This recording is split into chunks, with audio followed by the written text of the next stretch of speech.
सभी को जय हिंद। मैं सुबेदार वीटी नायर, जनरल सेक्रेटरी आर्यवा ऑल इंडिया। मेरे साथ जो है सुबेदार मेजर आर्या सर बैठे हुए हैं।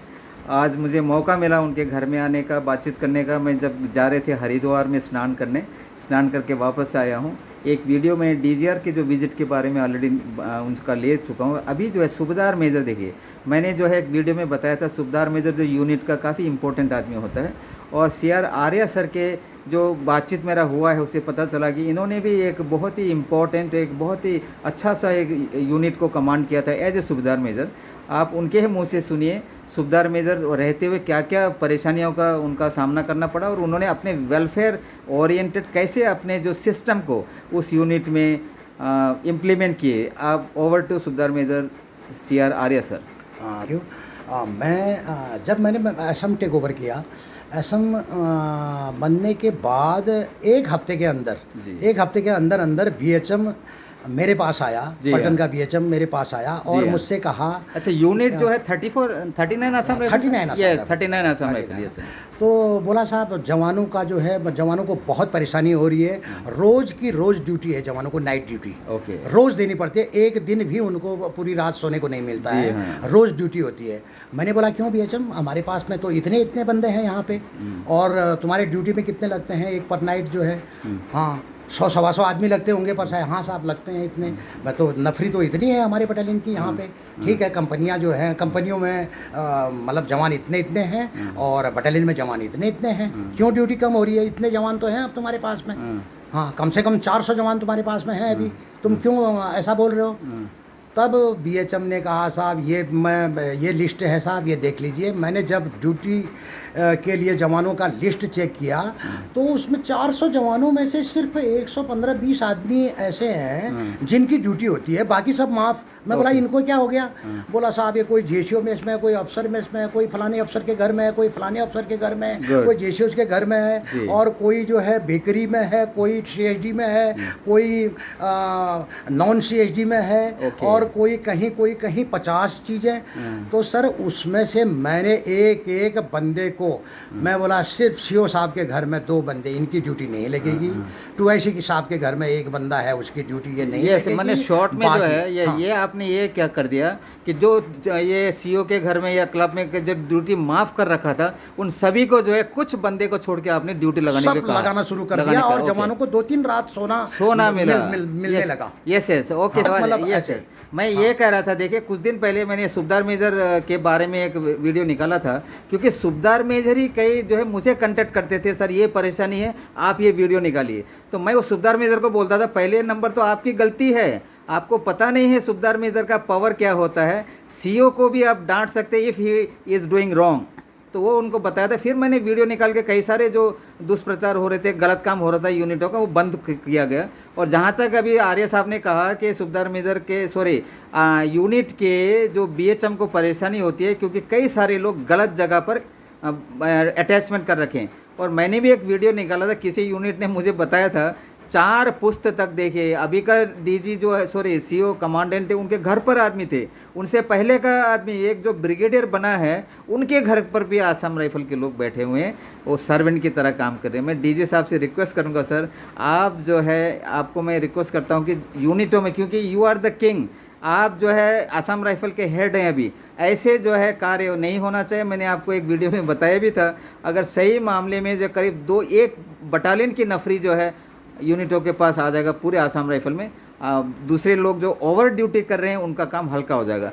तो सुबेदार मेजर का सिर्फ सवाल करता हूं, आपने बहुत अच्छा किया सर ये जो कार्य करके एज ए सुबेदार मेजर, क्योंकि मैं जब सुबेदार मेजर की बात कर रहा था तो आसाम राइफल के इतिहास में आपको भी शायद पता होगा, 3rd आसाम राइफल का उत्तम सिंह छेत्री साहब करके जो एक सुबेदार मेजर था, जिन्होंने 2nd वर्ल्ड वॉर में पार्टिसिपेट किया था, उनको 2 बार मिलिट्री क्रॉस यानी कि बिफोर इंडिपेंडेंट जो मिलते हैं गैलेंट्री का अवार्ड मिला था, उनका मैंने उदाहरण दिया था। तो अभी जो है आपको जो बात मैंने सुना है तो उससे जो पता चलता है कि जो है आप भी जो है काफ़ी अच्छे काम किए एज ए सुबेदार मेजर, आपको बहुत बहुत धन्यवाद। और क्या एक्सपीरियंस रहा आपने अपने जवानों का वेलफेयर के लिए, और क्या किए as a Subedar major?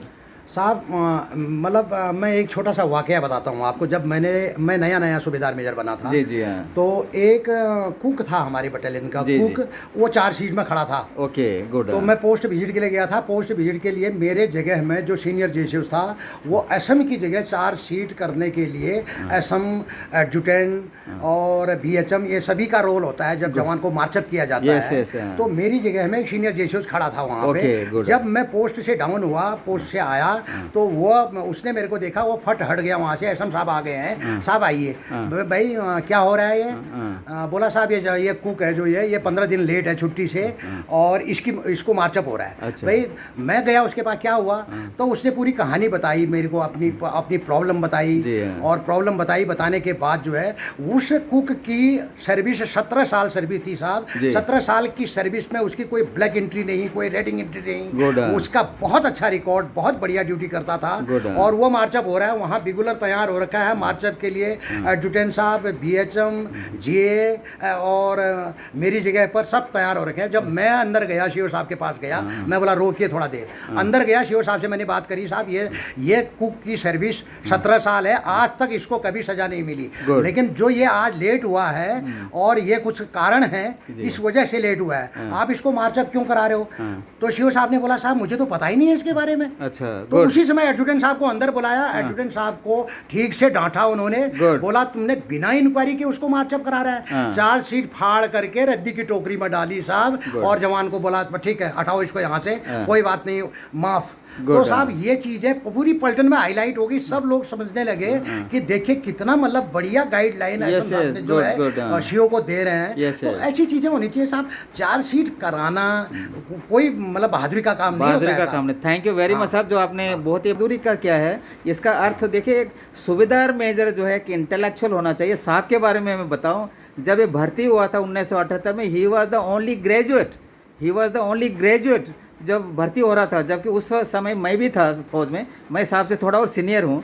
JCO other rank से अंगूठा छाप होता था, थंब इम्प्रेशन, इवन पे रोल हुआ करता था, जो रेवेन्यू स्टाम्प लगा के थंब इम्प्रेशन लगाते थे। उस वक्त जो है साहब जो है असम राइफल में जब भर्ती होता, ग्रेजुएट था, आप लगा लीजिए। उस वक्त का जो क्लास 10 का भी बहुत महत्व होता था। केवल एजुकेशन नहीं है, एजुकेशन का मतलब होता है मैन मेकिंग, कैरेक्टर बिल्डिंग। जो लीडरशिप में जो आते हैं, तो ये जेसीओस हो या ऑफिसर हो, इंडिविजुअल का प्रॉब्लम सुनना चाहिए पहले।